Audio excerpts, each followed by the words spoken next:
A major key for bringing joy into our lives lies in the next word we shall briefly examine: discipline. If there is a magic word that stands out above all the rest, this is the one: discipline. And in this program, you'll discover how positive this word is.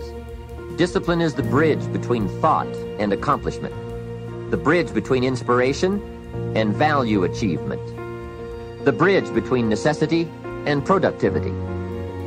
Remember, all good things are upstream.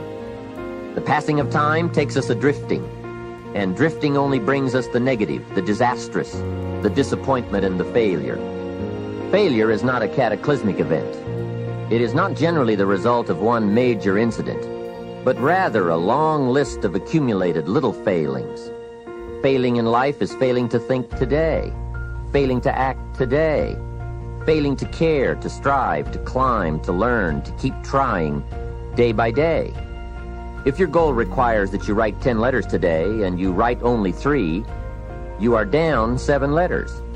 If you want to make 5 calls and you only make 1, you are down 4 on calls.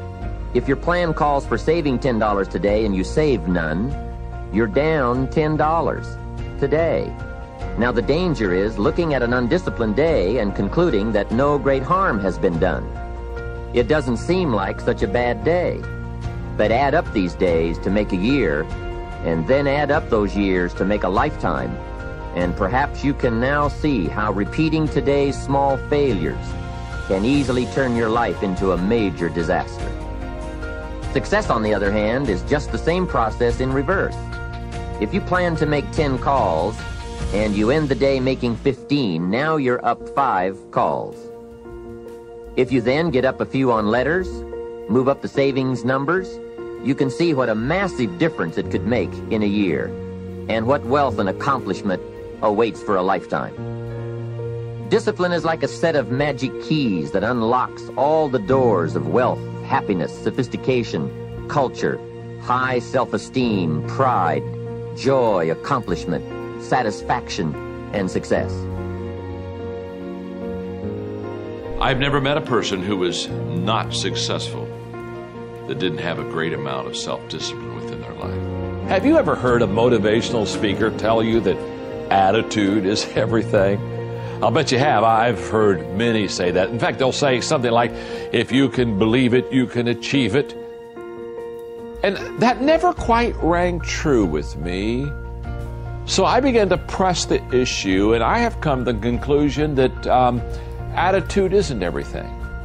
Now, I'm not disclaiming or in any way being disparaging about attitude, because I think attitude is very important.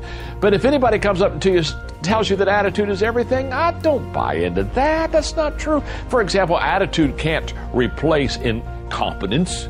If you're incompetent, you can be very happy, but you can still be very unsuccessful.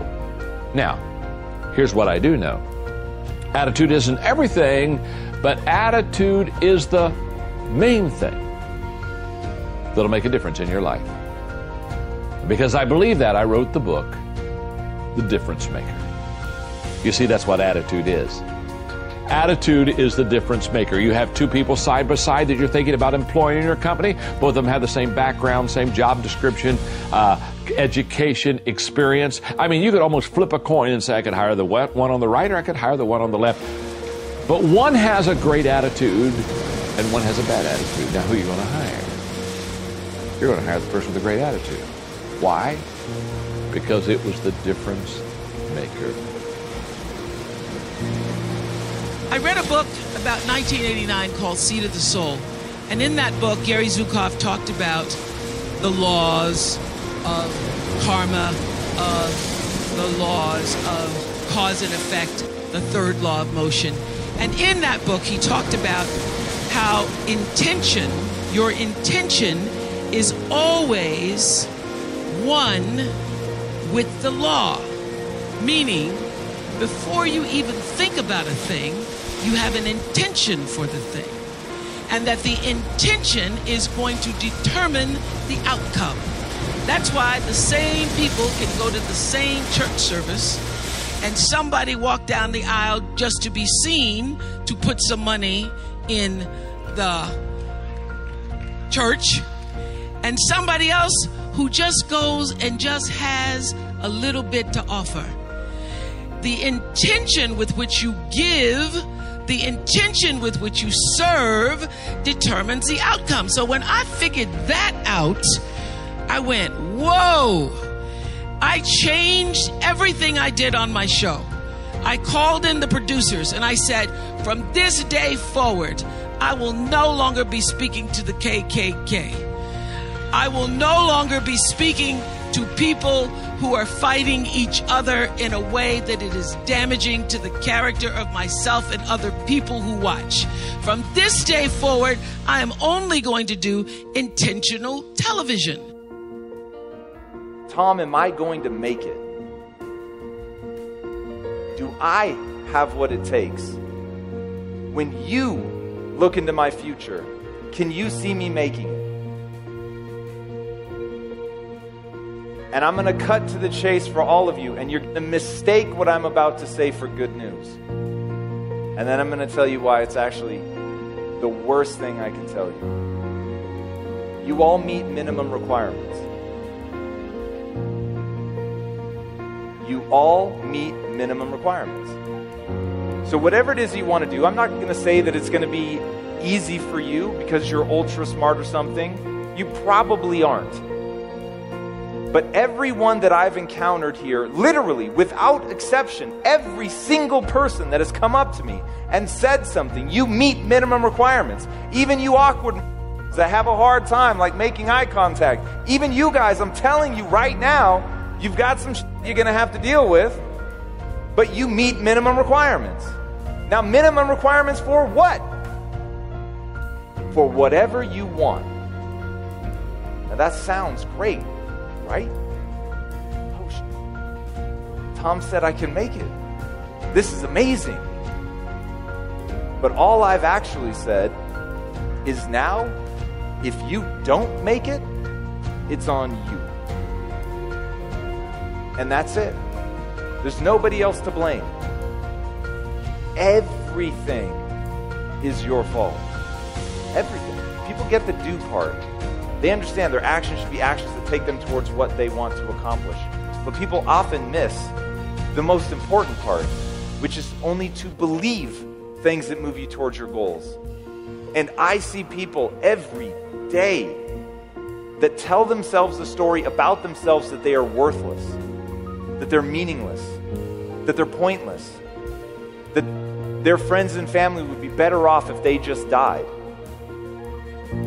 So we have to find a way to construct a narrative about ourselves that empowers us, that lifts us up, even though we make mistakes, even though we fall down, even though we're never going to get things right all the time, and even though terrible things happen to us.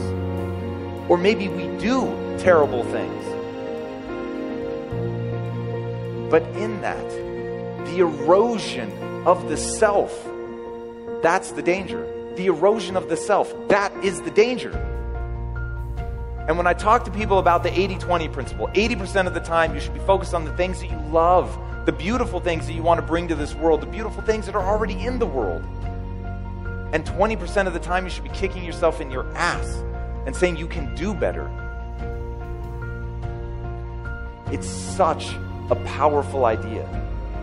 But the problem is when people get to the 20%, they forget that it's only supposed to be 20% of the time. And that it's meant to be these acute moments where you're pushing yourself to be more, to do more. It isn't so you can tear yourself down. That's why you have to do and believe that which moves you towards your goals. And if thinking that you're a worthless piece of moves you to your goals somehow, then fine, do it. But I can't literally fathom a universe in which that would be a logical way to move forward. So I'm going to give you the magic words that you need right now to never fall prey to that. Believing I'm worthless does not serve me, and I don't do things that don't serve me. Repeat that in your head every time you begin to disparage yourself.